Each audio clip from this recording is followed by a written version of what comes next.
ప్రభువైన యేసుక్రీస్తు నామములో అందరికీ శుభాభివందనములు తెలియజేసుకుంటున్నా. ఈ దినం మహా గొప్ప దినం, గొప్ప శుక్రవారం.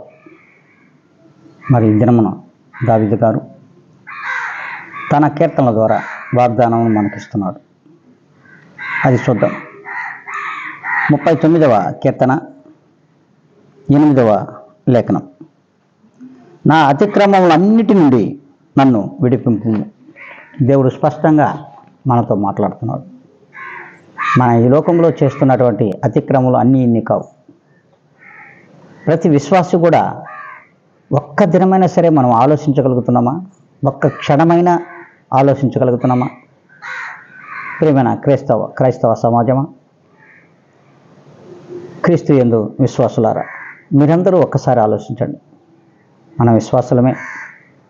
మరి విశ్వాసులమైన మనం పరిశుద్ధులుగా ఎప్పుడు మారుతాం? విశ్వాసం మనం చెప్పుకుంటూ విశ్వాస జీవితం అనుసరించవలసిన మనం అతిక్రమములతో మరి ఈ లోకంలో బ్రతుకుతున్నాం.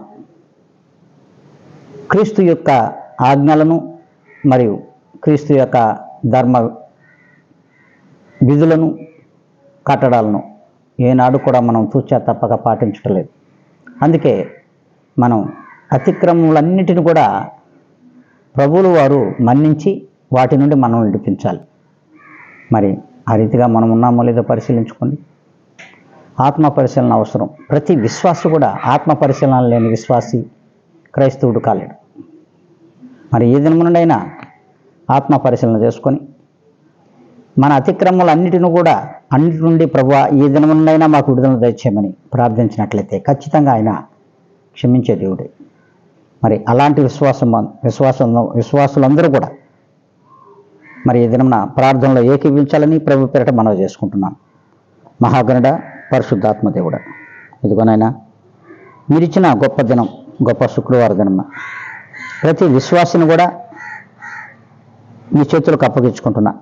నాయనా, తెలుసో తెలియక మేము చేసిన ఈ లోకంలో చేస్తున్నటువంటి అతిక్రమములన్నిటిని కూడా విడిచి మీ వెంట నడవటకు కావలసిన కృపను, సహాయం మెండుగా దయచేయమని, వాటి నుండి మాకు విడుదల దయచేయమని ప్రభువైన యేసుక్రీస్తు నామములో ప్రతి విశ్వాసం కూడా మీ చేతులకు అప్పగించుకుంటూ నన్ను నేనుగా మిక్కిలిగా తగ్గించుకొని అడిగి వేడుకొని ప్రార్థిస్తున్నాను మా తండ్రి. ఆమేన్.